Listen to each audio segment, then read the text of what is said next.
Hey, what's up guys? Hardleg Joe here, the deck profile for the Pure Cyberdark deck. I'm just going to go through everything in here, and then I'll explain how it works. So for monsters, we're playing 3 each of Summoner Monk, Cyberdark Horn, Cyberdark Edge, Cyberdark Keel, Cyberdark Cannon, Cyberdark Claw, and Conjoined Bird Renrir. For spells, we're playing 1 Raigeki, 2 Lightning Vortex, 3 Pot of Duality, 2 Terraforming, 3 Allure of Darkness, 1 Cyberdark Impact, 1 Overload Fusion, 3 Twin Twisters, and 3 Cyberdark Inferno.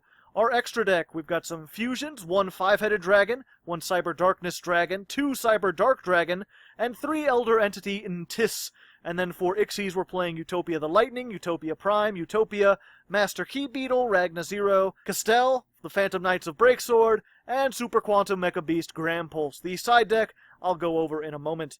So this deck doesn't have a super solid win condition. It's kind of beat down. It's kind of an advantage deck. It's just basically trying to use these Cyber Darks to the best of their ability. There's 2 kinds of Cyber Darks. There's the Machine kind, and then there's the Dragon kind.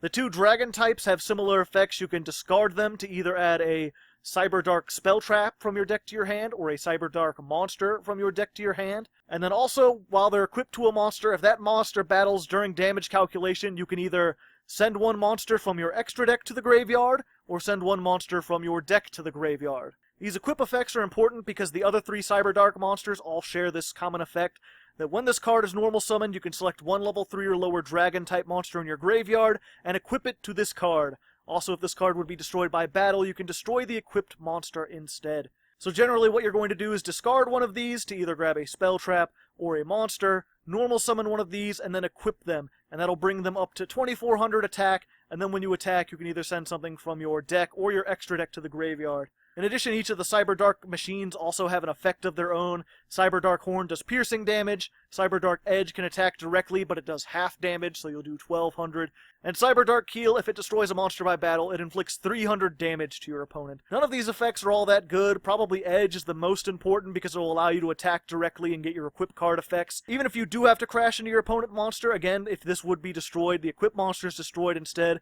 And these actually both have effects that when they're sent to the graveyard while equipped to a monster, they gain an effect. Cyberdark Claw, you can target a Cyberdark in your graveyard and add it to your hand, so a little bit of recursion. You can add itself back to discard for another spell trap. And Cyberdark Cannon lets you draw cards, so a tiny bit of draw power there. Now this doesn't do a whole lot on its own. Again, they're just sort of 2400 attackers that either let you set up your graveyard or send stuff to the extra deck. What really makes the deck come alive is their field spell, which has a lot of effects. The most important one, though, is your opponent cannot target Cyberdark effect monsters you control if they're equipped with equip cards with card effects. Also, they cannot be destroyed by your opponent's card effects.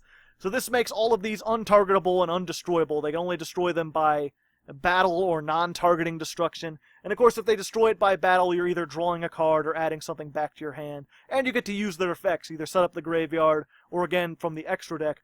The extra deck, by the way, is mostly important because of Entis, Elder Entity Entis, which just came out in the TCG. This card's most important effect is just if it's sent to the graveyard by any means, you can target 1 card on the field and destroy it. So it's a little bit of spot removal. If they attack into your monster or you attack them and you have Claw attached, you basically get to destroy any card on the field for free. But anyway, back to Cyberdark Inferno. In addition to making your Cyberdark monsters untargetable and undestroyable, you can, once per turn, target a Cyberdark you control, return it to the hand, and immediately after this effect resolves, normal summon 1 Cyberdark from your hand. And if this card is destroyed by an opponent's card effect, you can add 1 Polymerization or Fusion spell card from your deck to your hand, which lets you search your Overload Fusion.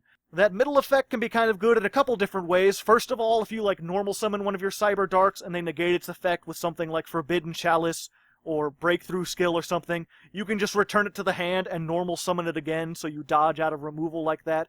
Secondly, what I tend to do is, if I have both Claw and Cannon in the graveyard, you'll normal summon, add your Claw, attack, send Entis to destroy something, and then during the main phase 2, put Cannon on.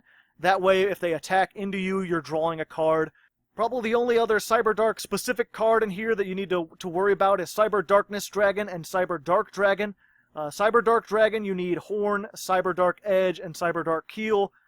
Darkness is just 5 Cyberdark effect monsters, and they both have the effect that they can't be summoned except for fusion summoned, and if it's special summoned, you can target 1 dragon or machine monster in your graveyard and equip it to this card. This card gains attack equal to the original attack of the monster equipped to it. This is why we're playing 5-headed dragon. You can't summon it, but you can use Cyberdark Claw to send it from your extra deck to the graveyard.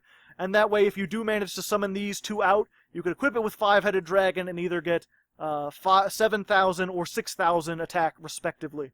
As for actually summoning these things, we only got two cards that can do that, Cyberdark Impact and Overload Fusion. Cyberdark Impact, you could target a horn, an edge, and a keel either in your hand, field, or graveyard, return them to the deck, and special summon just Cyberdark Dragon.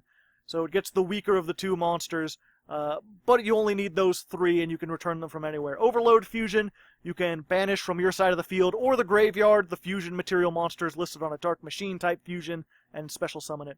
So that's how you get your Cyber Darkness Dragon, and because it's from the graveyard, that's where Cyberdark Cannon's effect really comes into play. If you can just use this turn after turn to set up your graveyard, put one of each Cyberdark in there, or just a bunch of the ones you don't like. Because this is any 5, they don't have to have different names or anything. So you can just keep sending keels over and over again until you have enough to use your Overload Fusion.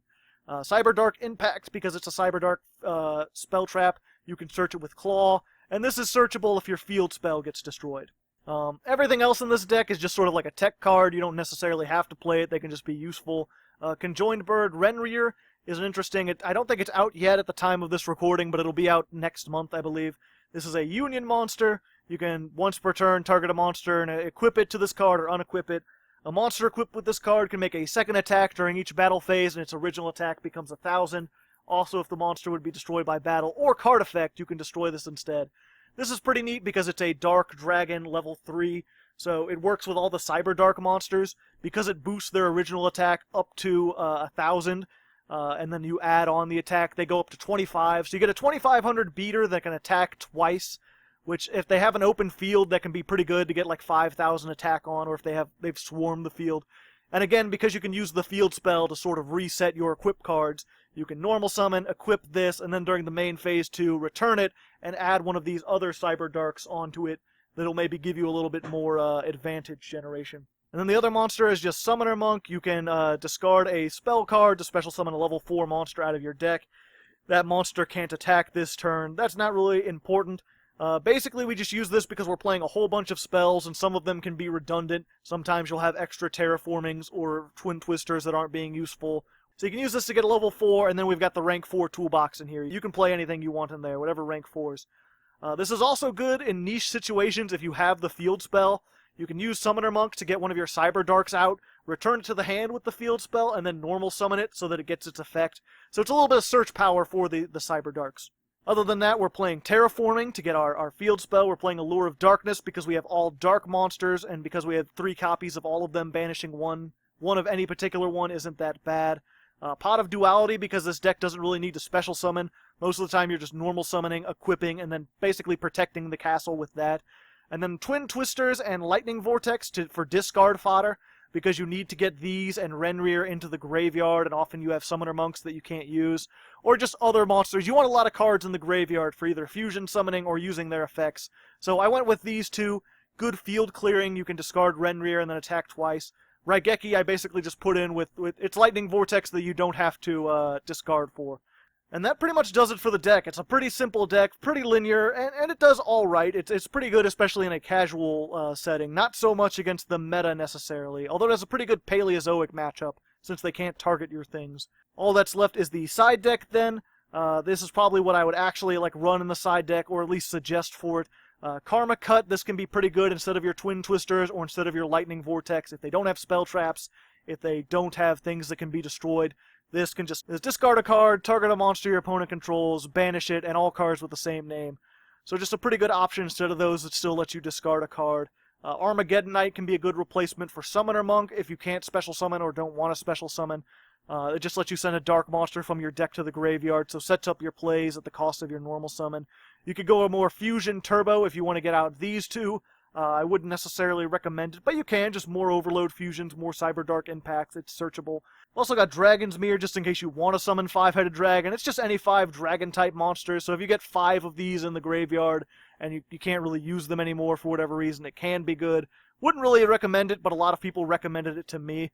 And then finally, there's this really cheesy combo with the Cyber Darkness and the Cyber Dark Dragon. If you send a Shooting Star Quasar Dragon from your extra deck to the graveyard, and then equip it with either one of these, if they get destroyed and this leaves the field, you can summon a Shooting Star Dragon for free. Which is pretty nice, but I don't really use the fusions all that much. They're sort of like a backup plan if the regular thing doesn't work.